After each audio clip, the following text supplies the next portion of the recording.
Hey guys, if you don't already know me, my name is Lauren. I'm one of the youth leaders at Pursuit. I'm also the children's ministry intern at FIC. Welcome to my room. I cleaned it just for you guys. And I also get the pleasure of sharing just a little bit about the Bible with you today. You might have already watched the video, but we're learning about Matthew 18 and just some of the cool things that Jesus has done. So without further ado, let's pick up our Bibles and say hello to my dog. Hello. Hey, buddy. And then start reading Matthew 18. He's just going to do his thing over there. Matthew 18, verse 1. At that time, the disciples came to Jesus and asked, "Who then is the greatest in the kingdom of heaven?" He called a little child to him and placed the child among them. And he said, "Truly I tell you, unless you change and become like little children, you will never enter the kingdom of heaven. Therefore, whoever takes the lowly position of this child is the greatest in the kingdom of heaven. And whoever welcomes one such child in my name welcomes me." So this past summer, working with children's ministry, we were able to run some camps, which was really exciting. And our first camp was super successful. It was for grades 1 to 6, and we had so much fun with the campers, and it was a great way to end the month of July. But we weren't able to host anything for the younger kids just because of the capacity of numbers. So as a joke, I was like, let's just run a baby camp and have like preschoolers come and do everything. And we made it happen.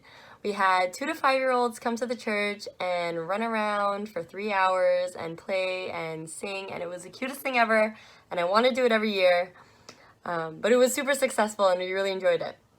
But we basically just took the same curriculum from the camp we just ran and then made it for 2 to 5-year-olds.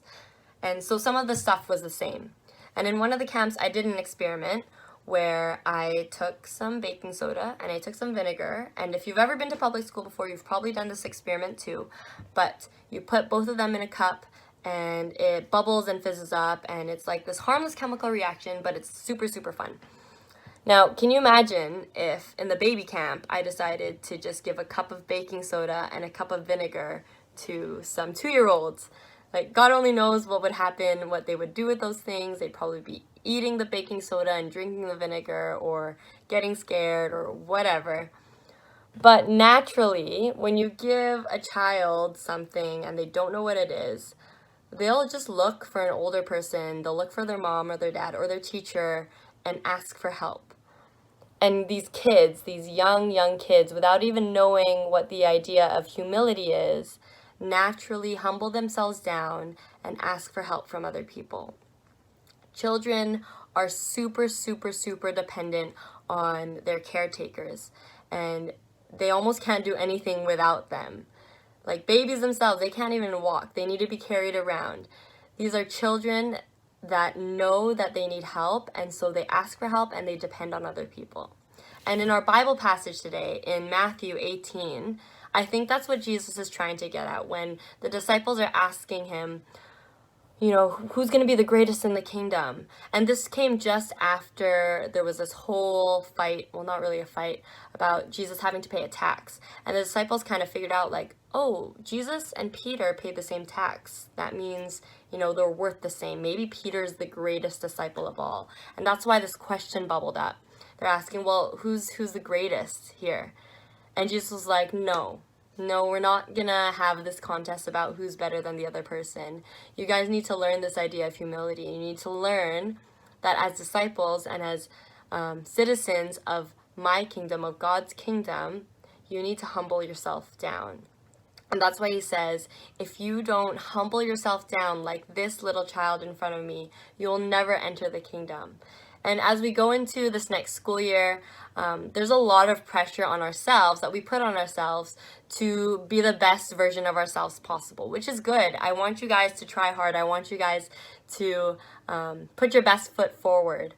But that pressure can sometimes overwhelm you. And I'm saying this out of past experience where I tried to be the top student at my school. I volunteered for everything.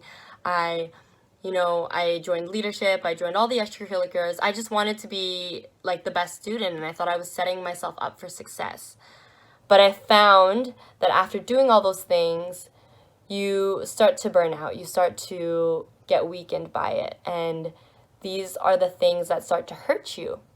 These things that you're trying to strive for start to hurt you. And this is where Jesus comes in, when you're at the end of your rope and you're like, I have nothing else to pull off of. I'm so tired.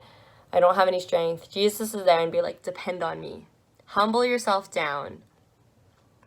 You don't know what to do with this baking soda and vinegar, so give it to me and I'll show you what will happen. That's what Jesus is trying to tell his disciples in this passage. And I hope that's something that you can carry with you as you start this new school year, that you don't have to always be at your best. It's okay to ask for help. It's okay to depend on people. And that's what we're here for. That's what youth leaders are here for. That's what Pastor Buena is here for. That's what the church is here for teachers, mentors. That's what we're all here for, is to help you succeed, because we know that you can't do this all on your own. And that's what Jesus is especially here for.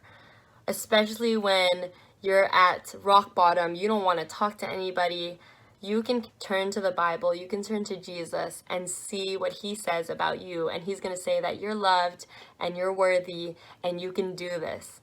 And that's something I want you guys to take with you as you enter this new school year. I hope it was helpful.